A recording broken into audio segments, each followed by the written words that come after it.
We are welcoming to our topical conversation Lori Blake, running for the office of Saline County Commissioner, District 4.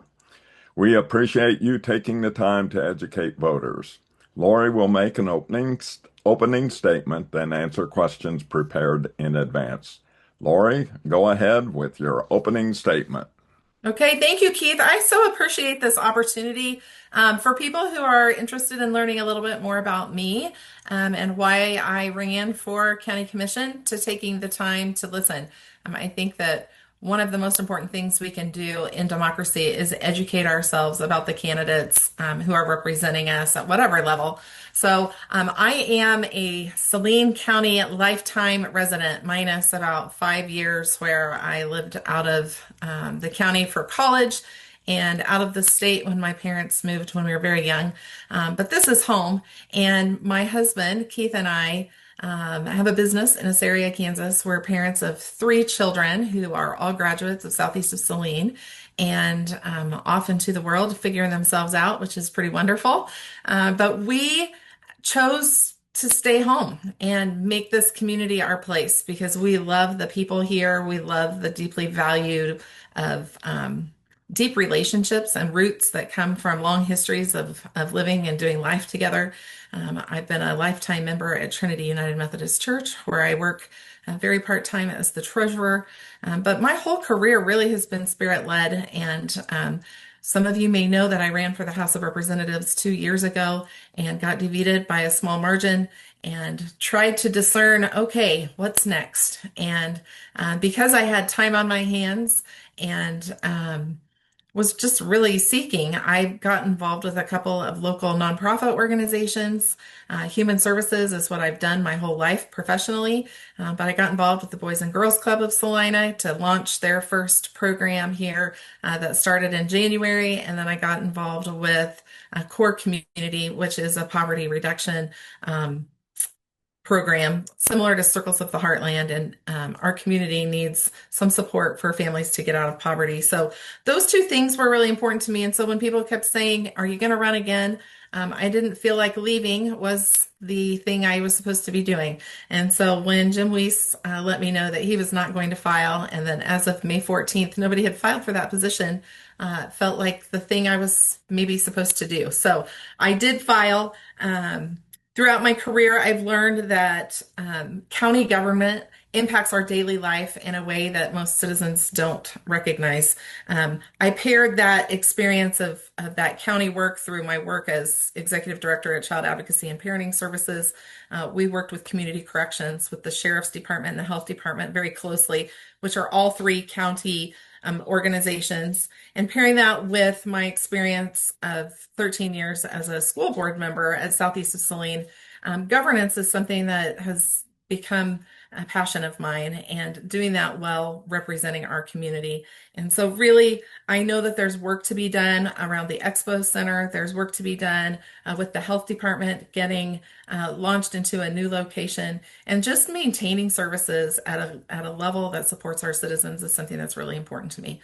So that's a little bit about me and why I chose to step into this arena. Thank you very much, Lori, sharing that information with us and the voters. Question one. How are you going to keep in touch with your constituents? Okay, well, I do have several social media pages that people can interact with me there. I plan to continue to, when I served on the school board before, we would share information out that way. But mostly, I just like to have conversations with people. I'm always available to go grab a cup of coffee. I like to be present in the community. I'm still volunteering places. And so, if people have concerns, my information is very public, and I will always be available to listen and field concerns in that way. Thank you, Lori.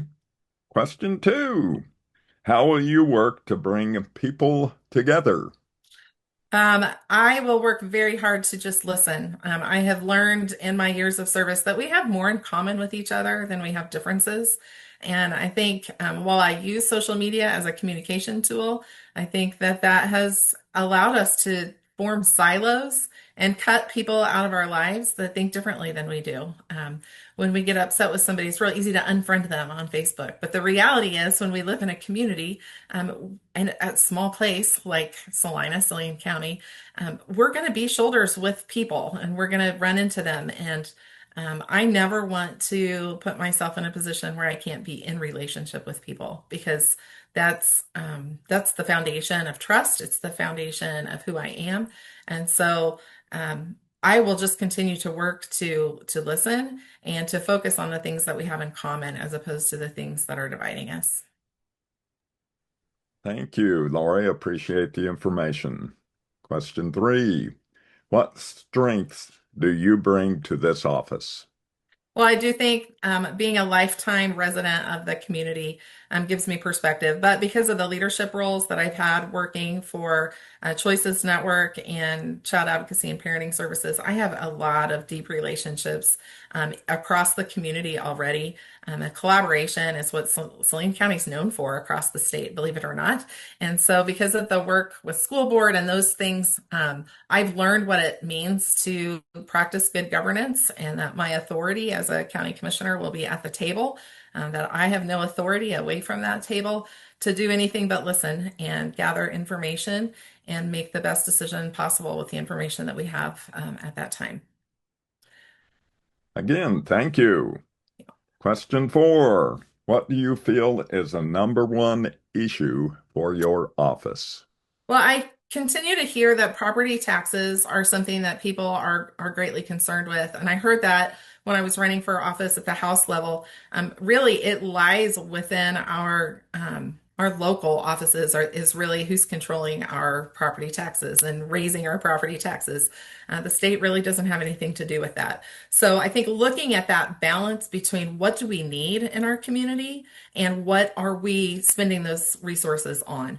What does that mean to the common citizen in the value of the properties that they have? Also, I think we need to look at economic development through a lens of, yes, we need to recruit business to our community and we need to work with businesses to make Saline County attractive, but we need to have an idea about how many tax abatements are already on our rolls and balance that out so we're not extending the county's resources further than what we can afford in terms of managing the tax base that we need in order to maintain safety for our citizens. Thank you again. Question number 5. What are your top 3 priorities for your district during your first term? Well, I think again, looking at those property taxes, and I mentioned earlier I have 3 children. I would love that Saline County could be a place that they want to call home and that they can afford to live. So, looking at how does the county have the ability um, to recruit positive jobs to our community, and that economic development is something that's important to me. Also, within that lens, affordable housing. So when we look at that, I know the city of Salina is addressing that, but what is the county's role in addressing affordable housing so that we can maintain a place that has high quality of living for all citizens, not only for our people who are here now, but for our children that we've raised here that maybe we would like for them to stay or return to and raise their own children here.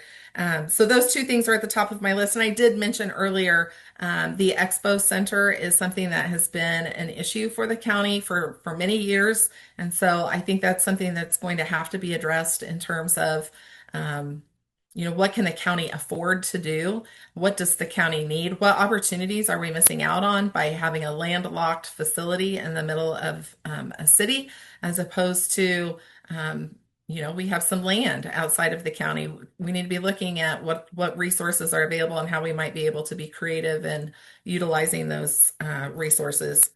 And then again, the health department has been housed in a really terrible location. And so they have purchased the Salina Family Healthcare location the county has. And that is a wonderful opportunity for Saline County to relocate professionals into a clinical setting that will meet their needs, but also provide some opportunity to maybe evaluate what the other county facilities are needed. we're in a shared city county building currently, which creates all kinds of unique challenges when we're talking about courts and we're also talking about public services. And so, how do we best look at serving the needs of our court system and the justice system while also meeting the needs of our citizens for things like paying your tags and your taxes? And the city is co-housed there, so the water bill and all of that. How do we keep people safe and make sure that justice happens in a way that meets families' needs as well? So I think there's some interesting opportunities with the purchase of that building and just looking at the resources that we have available as a county. Thank you again. Question 6. What principles will guide your decisions when balancing the needs of your district with the needs of the county as a whole? Yeah, so it is a unique situation that we are elected by district, but we are here to make a decision for the county as a whole. So each one of those five perspectives brings the lens of where we reside and brings that group of constituents' issues forward. And so that balance becomes what opportunities are there in District 4 that maybe elevates some other opportunities for the other four districts in Saline County. And so being always mindful of the greater good is kind of the tenet that I try to live by. I want to leave a place better than I have found it. I want to work really hard to elevate those unique voices and making sure that all voices have a place at the table as we're making decisions, but also making decisions with all of the information.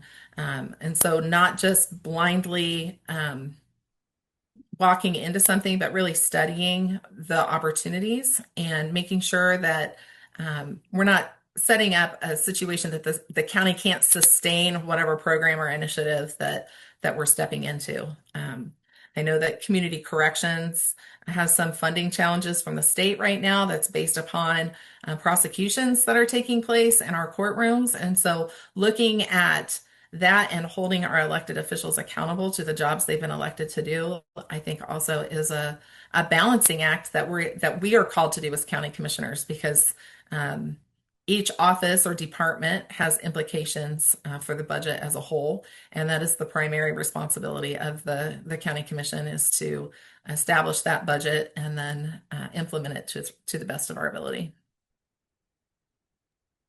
Thank you again for answering the questions. Question 7. What partnerships with cities, townships, businesses, schools, or community organizations do you believe are most important to the county's success? Well, I think every city, school district, and taxing entity within our county has a critical role to play, especially when we're talking about property taxes. And so it's my understanding that right now we're not having those conversations collectively as policymakers of those bodies. And so I would think that establishing some relationships with school board members and city commissioners in the different incorporated cities, because Saline is not the only city in Saline County, bringing those bodies together so that you can look at a whole picture and not just be saying, okay, well, this is Saline County's taxing authority and this is what we're planning to do, but looking at that long-term planning and looking at it through a lens of the entire county, because everybody has different things that they're trying to accomplish. So that communication between taxing entities is something that I think is critical. Obviously, businesses are a piece of the economic growth that I was talking about. And so participating in the Economic Development Organization and the Chamber of Commerce and really partnering with them to have a clear, defined strategic plan and strategic vision of what that means for not just the city of Salina, but for the county as a whole and really the region. We are a regional hub for lots of small communities around us and small counties around us. And so to be strategic in what it is we're trying to accomplish, I think is something that's really important to me. It's part of the work that I do for the Kansas Association of School Boards. That is a part-time contract position that I serve in. And so bringing that level of strategy and vision to the county commission is something that will be important to me in order to feel like I've been successful in serving this role. Well, thank you very much, Lori. I appreciate you taking the time and providing us information on what you're looking forward to doing as a county commissioner for District Number 4. So, thank you for doing this. Well, thank you, Keith. I think, again, like I said in my opening, people taking the time to educate themselves on the issue and understanding what I can do in my role as a county commissioner, I think is equally important as people understanding who I am and why I think they should vote for me, even though there's nobody else on the ballot in November. Um, I will work really hard to do my best for you and make sure that all voices are elevated and appreciate people having the opportunity to learn a little bit about me.